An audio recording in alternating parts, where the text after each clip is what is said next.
Si toi aussi tu penses que les ministres candidats au régional 2021 et qui ont pris une énorme gifle doivent démissionner, ah ben dans ce cas-là tu peux signer la pétition, le lien est tout en haut de la description. Je vais tout te raconter.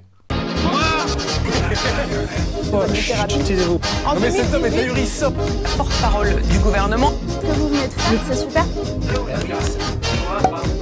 Ouais, avant de commencer, au fait les amis, parce qu'on a franchi la barre des 100 000 abonnés grâce à vous, c'est complètement zinzin, mais on continue. Sky is the limit, comme on dit du côté de l'Arkansas, donc n'hésitez pas à vous abonner et à mettre le pouce bleu. Ouais, c'est seulement 2 clics, donc vraiment le rapport qualité-prix, j'espère qu'il est pas mal, ouais. Allez, on continue. Eh oui les amis, un régional 2021, c'est quasiment du direct. Les résultats sont connus depuis hier 20h et la grande gagnante, de toute évidence, c'est l'abstention. Ouais, ah si, 67,80%.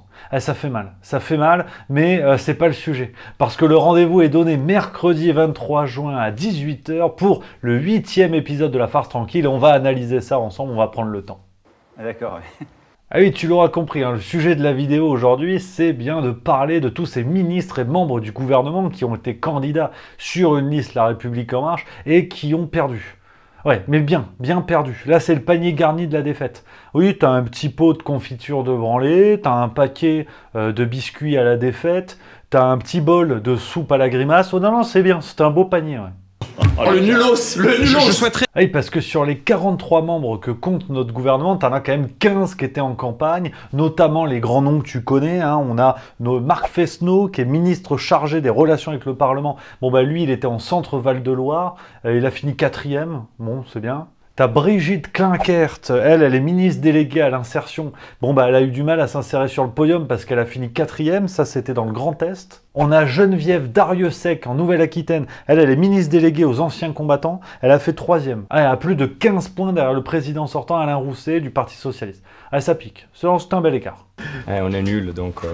Bon, tu vas très vite comprendre hein, qu'il s'agit du ministère de l'Insertion, de la Justice. De toute façon, la réflexion est la même, ils ont le temps.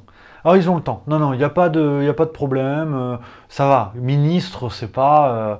hein, t'as quand même une après-midi ou deux pour aller faire un Uno et un Jokari avec les poteaux. Il n'y a pas de problème. Non, je travaille pas, je suis patron. Vous avez déjà vu un patron qui travaille, vous? Ah, puis c'est vrai que la Dream Team, fallait aller du côté des Hauts-de-France pour la trouver. À la Dream Team des ministres, tu sens qu'ils ont du temps libre. Vraiment, ils étaient 5 sur la liste La République En Marche. Alors là, ouvre bien tes oreilles, ça va swinguer.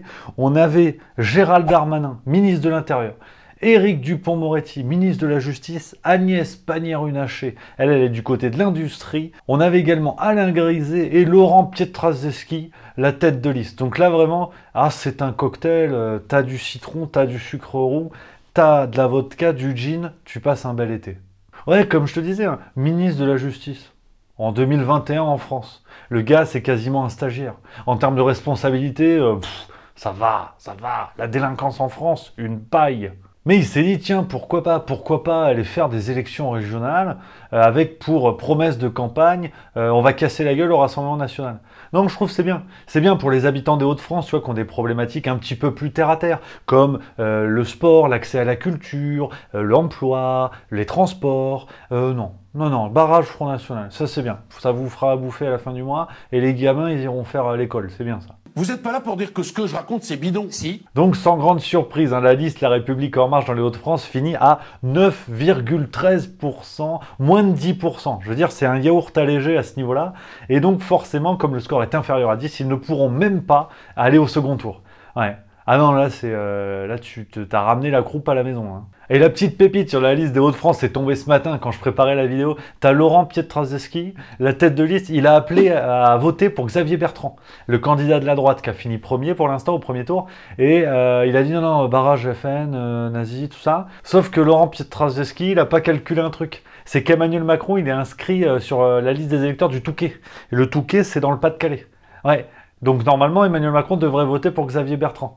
Ouais, on va suivre ça de près, je vais tout te dire, t'inquiète. Ça, c'était pour les Hauts-de-France, mais on a aussi en Île-de-France. Alors là, pareil, c'est les Avengers. On avait Laurent Saint-Martin. Bon, on ne sait pas qui c'est, mais en tout cas, il était tête de liste La République En Marche, une sorte d'intermittent du spectacle des marcheurs. Et avec lui, il avait Marlène Schiappa. Ouais. Là, c'est vrai que tu commences un poker avec un 2 et un 10, là. C'est pas fou. Allez, C'est l'Île-de-France qui va s'enflammer.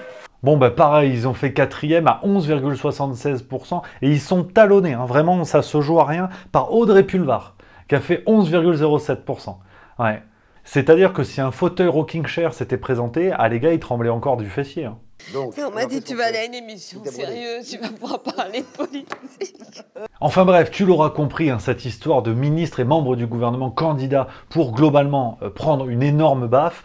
Pourquoi je te parle de ça aujourd'hui et pourquoi ça m'a mis les abeilles? Pour une raison simple, hein, déjà tous ces ministres et parmi les plus importants du gouvernement, ministres de la Justice, de l'Intérieur, ils ont fait campagne sur leur temps de ministre. Oui, parce que c'est vrai que ministre, normalement, je pensais que c'était un truc à temps plein. Que même le week-end, c'est une dévotion à la France. Non, non, non. Donc on a déjà hein, des ministres qui font ça sur leur temps de ministre, ce qui est quand même assez aberrant. Ensuite, on a quand même la trahison d'une des promesses de La République En Marche, énoncée par Édouard Philippe, on était en 2020 encore, et il avait dit, je cite, « À partir de janvier 2020, chaque ministre pourrait être candidat. Mais quand on est ministre, on ne peut pas cumuler avec la tête d'un exécutif local. » Ah, c'était il y a un an, hein. Plus d'un an, donc là, c'est un temps que les moins de 20 ans ne peuvent pas connaître. Montmartre en ce temps-là, accroché Célie-là. Bon, je vais pas te faire toute la chanson non plus, je suis pas Kenji. Non, ce qui est intéressant aussi, et les raisons qui me motivent à vous proposer aujourd'hui une pétition pour connaître votre avis là-dessus, c'est cette histoire que les membres du gouvernement ont dit « Non, on veut montrer qu'on a un ancrage local ». Ils ont justifié la possibilité d'un cumul des mandats de cette manière-là. Nos régions du talent? Bon, tu vas me dire, de toute façon, s'ils avaient gagné, ils n'auraient jamais pu hein, occuper le poste. Donc à la limite, tant mieux qu'ils aient pris une branlée, mais c'est vrai que tu vois que c'est n'importe quoi. Ouais, si les mecs gagnent, ils pourront pas faire tous les mandats, ils auront pas le temps, j'espère. Enfin, on sait pas, à vrai dire. Non, mais en tout cas, par rapport à cette histoire d'ancrage local, ils auraient pu avoir un indice au municipal de 2020. Ouais, tu te rappelles La République En Marche, ils avaient fait 2,22%. Ah, t'as compris que l'ancrage local, c'est pas ton dada, hein. Va falloir miser sur la Startup Nation quand même. Hein. Non, ce qui me chagrine vraiment, au fond de mon petit cœur, en guimauve, et que je voulais partager avec vous pour avoir votre avis, c'est quand même cette notion d'éthique politique, de valeur républicaine. C'est-à-dire que quand tu prends le risque, en tant que membre du gouvernement, à te présenter à une élection pour connaître un peu l'avis des citoyens sur ton travail, sur toi, et que tu prends un tel revers longue ligne, je pense que la dignité commande de démissionner. La moindre des choses, c'était de m'informer. Ouais, c'est-à-dire que tu vas demander aux électeurs, bon, moi je suis du gouvernement, vous aimez bien ou pas?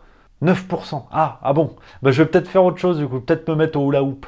Donc c'est ça, je pense sincèrement, pour être un petit peu sérieux, qu'un membre du gouvernement qui propose son projet politique à l'échelle régionale, pour cette fois-là, et qui prend un tel camouflé, ne peut pas dignement retourner dans son ministère en sachant pertinemment qu'il n'a pas l'aval des citoyens français. Alors attention, hein, vous connaissez la maison. Par honnêteté intellectuelle, je donne toujours la parole à l'opinion contraire. Et là, c'est Barbara Pompili qui nous avait répondu. Est-ce que les membres du gouvernement devraient démissionner à l'issue des régionales? Écoute, moi je donne la parole, c'est normal. Quand un ministre se présente aux élections régionales, il se présente sur un projet pour les élections régionales. Il ne se présente pas sur le bilan de son ministère. Vous voyez la différence? Putain, la vache, je comprends pas un mot de ce que vous racontez. Allez-y, excusez-moi, reprenez depuis le début, je vous écoute. C'est-à-dire que les citoyens, en tout cas, moi c'est ce au quoi je crois, les citoyens, quand ils vont voter pour une personnalité pour les régionales, ils vont voter pour quelqu'un qui pourra faire quelque chose pour eux, pour les régionales, donc sur un projet. Sachant qu'il ne siégera pas ensuite. Ah mais j'espère que... Éric Dupond-Moretti. On comprend pas grand-chose, c'est vrai. Mais bon, t'as vu, j'ai fait la démarche. Oh, we are the world.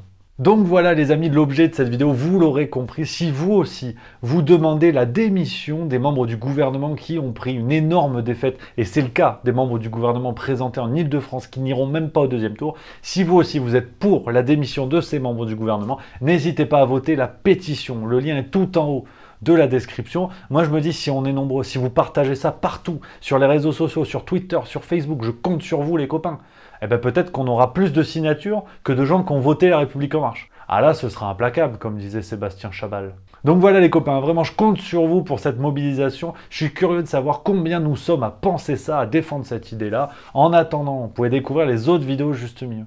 Elles sont par là.